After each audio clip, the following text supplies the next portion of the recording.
भारतीय राज्यघटनेमध्ये उच्च न्यायालयाची तरतूद खालीलपैकी कोणत्या कलमात केली आहे? भारतीय राज्यघटनेमध्ये उच्च न्यायालयाची तरतूद खालीलपैकी कोणत्या कलमात केली आहे? अतिशय महत्त्वाचा प्रश्न आहे मित्रांनो. या प्रश्नाचं योग्य उत्तर ऑप्शन 1 कलम 214 नुसार. भारतीय राज्यघटनेमध्ये उच्च न्यायालयाची तरतूद कलम 214 मध्ये करण्यात आलेली आहे. तसेच मित्रांनो, भारतीय राज्यघटनेमधील काही महत्त्वाच्या कलमावर अनेक वेळा टीसीएसच्या परीक्षेमध्ये प्रश्न विचारला गेलेला आहे. त्यासाठी महत्त्वाचे कलम इथे आपण पाहूया. कलम 124 मध्ये सर्वोच्च न्यायालयाची तरतूद करण्यात आलेली आहे. कलम 360 मध्ये आर्थिक आणीबाणीची तरतूद करण्यात आलेली आहे. कलम 368 मध्ये घटना दुरुस्तीची तरतूद करण्यात आलेली आहे. कलम 280 मध्ये वित्त आयोगाची तरतूद करण्यात आलेली आहे. कलम 110 मध्ये धन विधेयकाची तरतूद करण्यात आलेली आहे. त्यानंतर मित्रांनो, कलम 315 मध्ये लोकसेवा आयोगाची तरतूद करण्यात आलेली आहे. कलम 324 मध्ये निर्वाचन आयोगाची तरतूद करण्यात आलेली आहे. लक्षात असू द्या मित्रांनो, महत्त्वाचा टॉपिक आहे. या टॉपिकवर अनेक वेळा स्पर्धा परीक्षेमध्ये प्रश्न विचारला गेलेला आहे. प्रश्न असा विचारण्यात आलेला आहे, लोकसेवा आयोगाची तरतूद कोणत्या कलमात केलेली आहे? तर त्याचा योग्य उत्तर असणार आहे कलम 315 मध्ये. त्यानंतर मित्रांनो, निर्वाचन आयोगाची तरतूद कोणत्या कलमात केलेली आहे असा सुद्धा प्रश्न अनेक वेळा विचारण्यात आलेला आहे. तर त्याचा योग्य उत्तर असणार आहे कलम 324 मध्ये. पुढील प्रश्न आहे, द्रोणाचार्य पुरस्काराची सुरुवात केव्हा झाली? द्रोणाचार्य पुरस्काराची सुरुवात केव्हा झाली? या प्रश्नाचं योग्य उत्तर ऑप्शन 2 1985 साली. द्रोणाचार्य पुरस्काराची सुरुवात ही 1985 साली झाली. पुढील प्रश्न आहे, मुघल साम्राज्याचा संस्थापक बाबर यांचा मृत्यू केव्हा झाला? मुघल साम्राज्याचा संस्थापक बाबर यांचा मृत्यू केव्हा झाला? या प्रश्नाचं योग्य उत्तर ऑप्शन 1 1530 साली. मुघल साम्राज्याचा संस्थापक बाबर यांचा मृत्यू 1530 साली झाला. तसेच मित्रांनो, मुघल साम्राज्याचा संस्थापक बाबर यांच्याबद्दल काही महत्त्वाची माहिती पण पाहूया. बाबर यांना मुघल सत्तेचा संस्थापक असे म्हणतात. 1524 मध्ये दिल्ली येथील सुलतानशाही संपुष्टात आली. तिथे मुघल सत्तेची स्थापना करण्यात आली. त्यानंतर मित्रांनो, इब्राहिम लोदी व बाबर यांच्या दरम्यान 1526ला पानिपतचे पहिले युद्ध झाले. त्यानंतर इसवी सन 1530 मध्ये बाबर यांचा मृत्यू झाला. लक्षात असू द्या मित्रांनो, महत्त्वाचा टॉपिक आहे. या टॉपिकवर सुद्धा अनेक वेळा स्पर्धा परीक्षेमध्ये प्रश्न विचारला गेलेला आहे.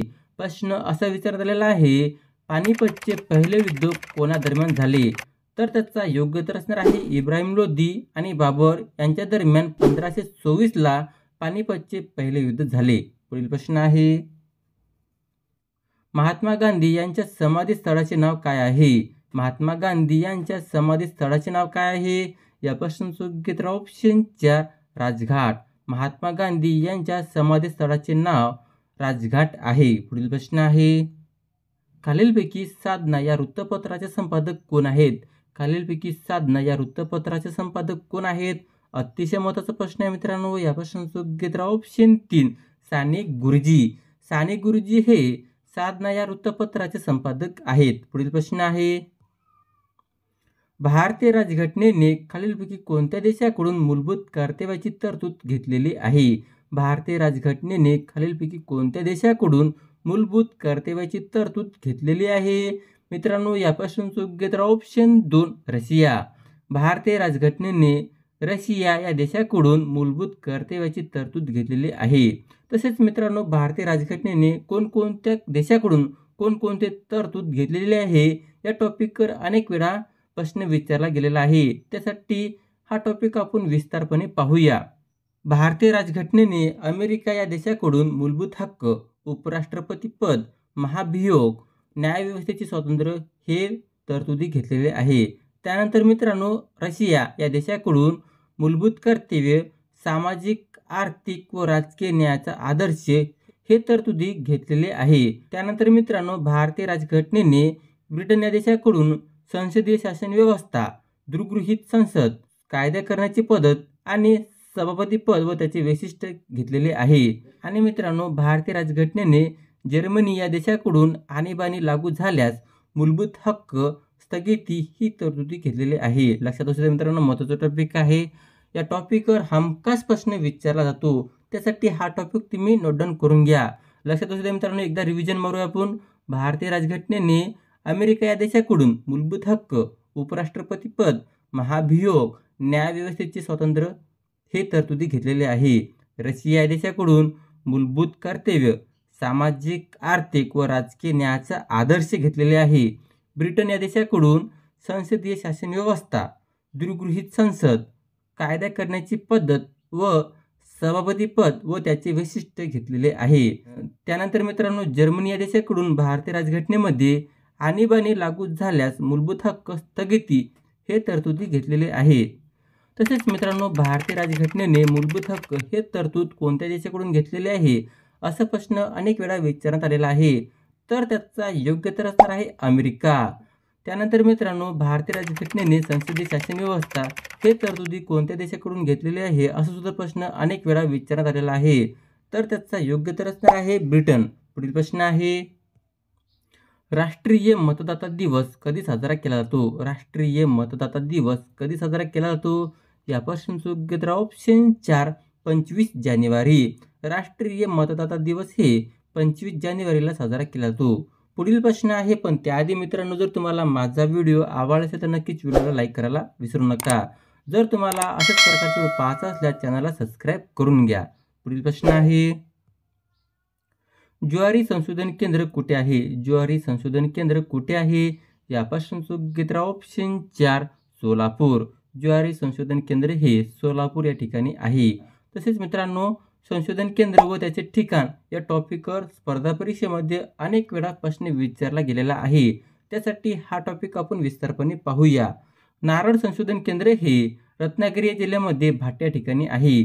सुपारी संशोधन केंद्र हे रायगड या जिल्ह्यामध्ये श्रीवर्धन येथे आहे. काजू संशोधन केंद्र हे सिंधुदुर्ग या जिल्ह्यामध्ये वेंगुर्ला या ठिकाणी आहे. आणि मित्रांनो, केळी संशोधन केंद्र हे जळगाव या जिल्ह्यामध्ये यावल या ठिकाणी आहे. डाळिंब संशोधन केंद्र हे सोलापूर या जिल्ह्यामध्ये केगाव या ठिकाणी आहे. लक्षात असू द्या मित्रांनो, महत्त्वाचा टॉपिक आहे. या टॉपिकवर स्पर्धा परीक्षेमध्ये प्रश्न विचारला गेलेला आहे. नारळ संशोधन केंद्र हे रत्नागिरी जिल्ह्यामध्ये भाट या ठिकाणी आहे. सुपारी संशोधन केंद्र हे रायगड जिल्ह्यामध्ये श्रीवर्धन या ठिकाणी आहे. काजू संशोधन केंद्र हे सिंधुदुर्ग या जिल्ह्यामध्ये वेंगुर्ला या ठिकाणी आहे. केळी संशोधन केंद्र हे जळगाव या जिल्ह्यामध्ये यावल या ठिकाणी आहे. आणि मित्रांनो, डाळिंब संशोधन केंद्र हे सोलापूर या जिल्ह्यामध्ये केगाव या ठिकाणी आहे. मित्रांनो, काजू संशोधन केंद्र कुठे आहे असा प्रश्न अनेक वेळा विचारला गेलेला आहे. तर त्याचा योग्य उत्तर असणार आहे वेंगुर्ला, सिंधुदुर्ग या जिल्ह्यामध्ये. पुढील प्रश्न आहे, पीडीएफचे फुल फॉर्म काय आहे? पीडीएफचे फुल फॉर्म काय आहे? यापासून योग्य उत्तर ऑप्शन 2 पोर्टेबल डॉक्युमेंट फॉर्मेट. पीडीएफचे full form portable document format हे आहे. पुढील प्रश्न आहे, देशातील पहिले डिजिटल सायन्स पार्क कुठे आहे? देशातील पहिले डिजिटल सायन्स पार्क कुठे आहे?